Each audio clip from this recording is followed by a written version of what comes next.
And then another part about recipes, and I guess making a good recipe, is how simple it is. Because you can have a Hmm. wonderful recipe that looks incredible, but how are people actually going to make it? How are people going to, who are not very skilled in the kitchen, perhaps, or they don't know Hmm. all of these techniques, or they don't have all the different tools? How do you balance that simplifying cooking element into creating a recipe? I think creating a good recipe, there is an element of a dish being simple, but it's also really about how good your instructions are. I have quite detailed methods because I want everyone to be able to cook it exactly the same as how I have cooked it. And a lot of that does come with experience. An experienced cook who's cooked for many years in the kitchen won't need a method that is as detailed because they know what an onion should look like when it's caramelized, or they know how pastry should fill when it's ready to roll. But a less experienced cook, and most people are less experienced cook because not everyone has the privilege of time, um, need the methods. So I think it's a balance between making a recipe very simple, which I don't always do because I don't think that recipes always have to be super simple. But I think it's simplifying the method so that somebody is able to cook it. Yeah. Yeah. And actually writing down what they're supposed to do. Exactly. It's having the detail. It's Yes. of how to do it. And if you, okay, we'll use the example of, the squash. You're going to start creating a recipe for squash. Hmm. Out of the vegetable that you're doing, then what do you Hmm. do? What's your process of creating a recipe, and how long does it take? Wow, goodness. I think a recipe could take me 20 minutes to write. So what I will do, I'll choose the squash, like you say, and then I normally have a look at what I have written before within the squash realm, and I'll try and do something a little bit different to that. So I haven't done a galette with squash before, and I had a galette in my head because I had done one with something else the other day for something else, and I thought, that would be nice for a squash. And then, um, quite honestly, it's just luck whether I can think of something.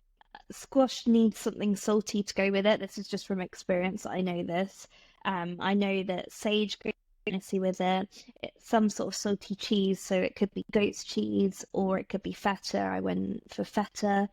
Um, I think, okay, I need something crunchy.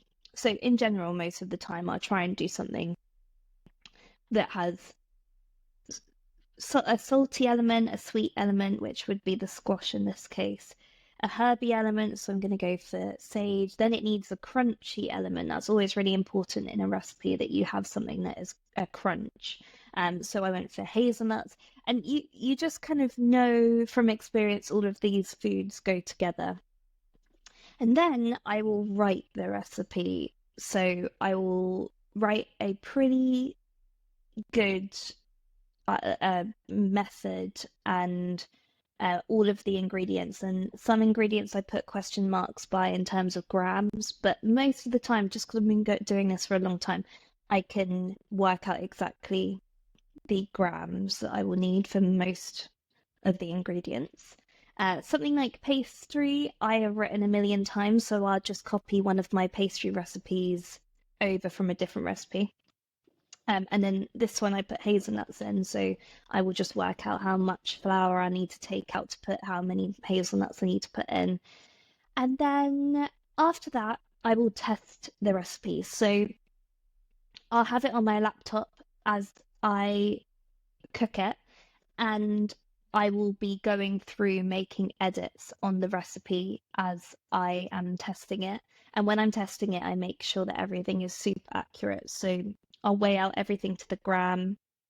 I'll make sure everything is timed during the method so that everything is exactly right. And then after that, I will test it again. And normally the second test is I won't need to change anything because I would have done that all on the first test.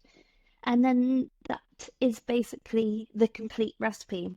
Now, it doesn't always work out I might test something the first time and think this doesn't work, this doesn't taste right, I don't love it, and then I'll scrap it there.